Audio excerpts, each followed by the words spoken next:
Sets లో ప్రతి ఒక్కరిని పలకరిస్తారా చిరంజీవి గారు? చాలా. నేను చిన్న ఎగ్జాంపుల్ చెప్తానండి. 200 మంది డాన్సర్లు ఉన్నారు హుక్ స్టెప్ దాంట్లో. ఆయన రాగానే అరవై వాళ్ళు ఎవరు ఉంటారు? ఆయన కనబడగానే అందరూ సెట్ లో ఎవ్రీవన్ విల్ మెగాస్టార్ అని అరుస్తూనే ఉంటారు. సో అరుస్తూ ఉన్నారు. వెంటనే ఆయన జస్ట్ చిన్న స్మైల్ ఇచ్చేసి అందరిని ఇలా ఇలా అన్నారు అని తర్వాత ఏం చెప్పలేదు. లంచ్ బ్రేక్ లో ఆయనకు ఉన్న టైం లంచ్ బ్రేక్ లో 45 minutes 1 hour పాపం.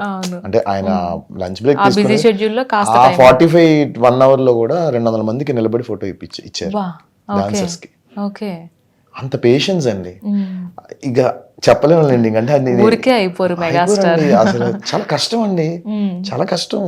That is very impossible. ఆయన 5 నిమిషాల్లో బోన్ చేసి అందరికి ఫోటోలు ఇచ్చారండి. 2 గంటలు డోర్ క్లోజ్ చేసేసుకుంటే ఆయనకి 1 hour ఎక్కడికి వెళ్ళారండి.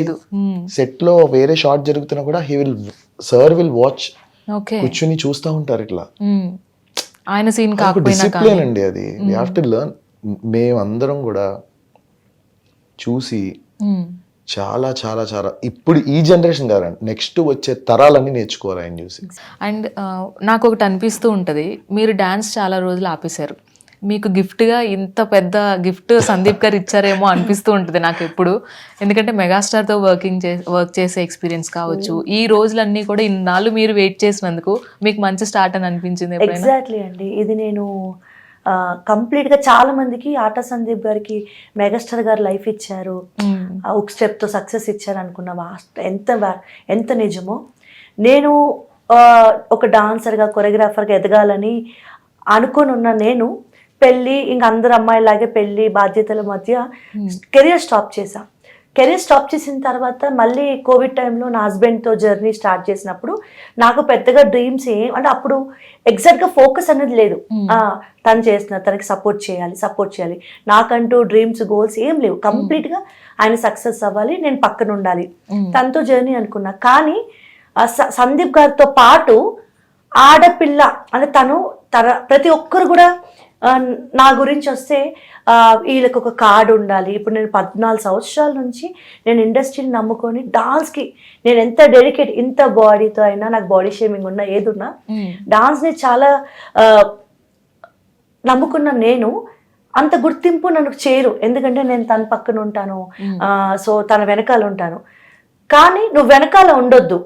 సందీప్ గారికి ఎంతైతే వాల్యూ ఇచ్చారు, ఇప్పుడు చాలా మంది ఆ రోజు పిలిచినప్పుడు కూడా సందీప్ నువ్వు ఇంటికి వచ్చేసి అని అనొచ్చు, కానీ జ్యోతిని కూడా తీసుకురా అంటే ప్రతి ఒక్కరు రూల్స్ చూస్తారు.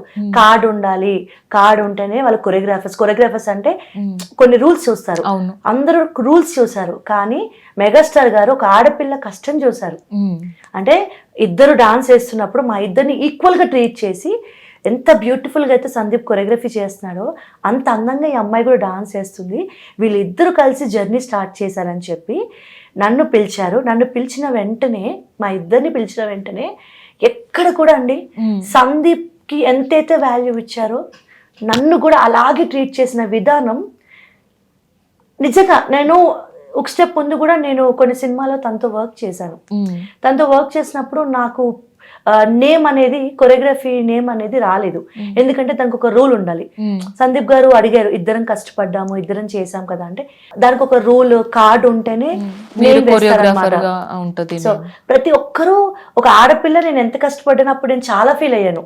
అప్పుడు ఆ సాంగ్ కి గద్దర బర్డ్ వచ్చినప్పుడు తన నేమ్ ఉంది, కానీ నన్ను ఇద్దరం వెళ్ళాము.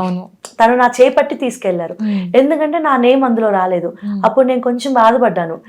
ఓకే, కార్డ్ తీసుకుంటేనే పేరు వేస్తారా, కార్డ్ తీసుకోవాలంటే డబ్బులు ఉండాలి, సో అని నేను ఆ డబ్బుల గురించి కార్డ్ తీసుకోవడం ఆపేసా.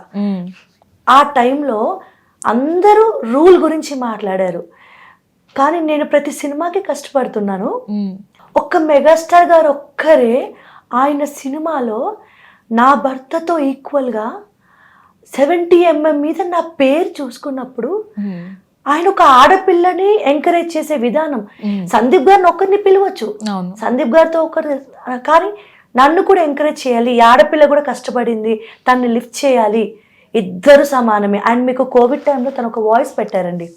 వాయిస్ పెట్టినప్పుడు కూడా అప్పటి వరకు బేసిక్గా నాకు కొరియోగ్రాఫర్ అన్న ఒక ఫ్యూచర్ అంతగా లేదు. బ్లైండ్గా తనతో పాటు ఒకటి చేస్తున్నామా అంటే చేస్తున్నాం, తన సక్సెస్కి పక్కన ఉన్నాను. కానీ భవిష్యత్తులో మీ ఇద్దరు గొప్ప కొరియోగ్రాఫర్స్గా ఎదుగుతారు అన్న వాయిస్ పంపినప్పుడు ఆ రోజు నాకు ఒక ధైర్యం వచ్చిందంటే నన్ను కూడా కొరియోగ్రాఫర్ అవ్వచ్చు అని బాస్ చెప్పారు.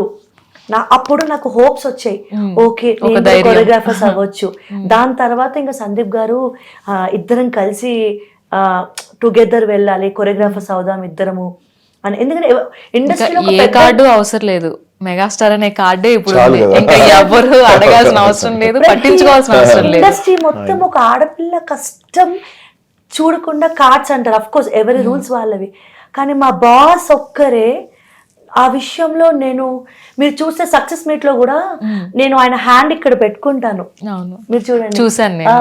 అండ్ ఇంకొక పిక్చర్ కూడా చూసాను చిరంజీవి గారితో. మీ పోస్టర్ చూస్తున్నట్లయితే ప్రతిదీ కూడా ఆయన పోస్టర్ చేంజ్ అవుతుంది కానీ మీరు మాత్రం ఇలాగే ఉండిపోతున్నారు. అది వచ్చేస్తుందండి. అసలు ఎక్కడ చేంజ్ లేదు, మీరు ఇంచు కూడా చేంజ్ లేదు. జ్యోతి గారు ఓకే ఫోటో అంటే ఇంకా ఇంతే ఉంది. భగవంతుని చూసినప్పుడు ఇలా ఎలా అయితే వచ్చేస్తుందో మా బాస్ చూసినప్పుడు ఇట్లా రాదా అండి? మేము ఎంత ఆయన ముందు. ఆయన అయితే శ్రీరాములు వారి దగ్గర ఆంజనేయ స్వామి ఎలా ఉంటారో సో అదే అనిపించింది నాకు. సో పర్ఫెక్ట్ అంటే ఒక అభిమాన్ కాదు, ఒక దేవుణ్ణి ఆరాధిస్తే ఎలా ఉంటుందో అలా కనిపిస్తారు మీరు. అర్ధనారీశ్వర్లన్నీ నేను సంబోధిస్తాను ఇప్పుడు. సో మీరు ఎందుకంటే ఆయన మిమ్మల్ని ట్రీట్ చేసే విధానం కానీ, సో మీరు ఆయన కోసం కష్టపడే విధానం కానీ, మీరు ప్రేమగా వడ్డిస్తారు చూసారు ఆయనకి. సో దానికైతే సూపర్ ఫ్యామ్. ఆయనకి నేను ఒక 10 సార్లు చెప్పుంటాను కనిపించినప్పుడల్లా.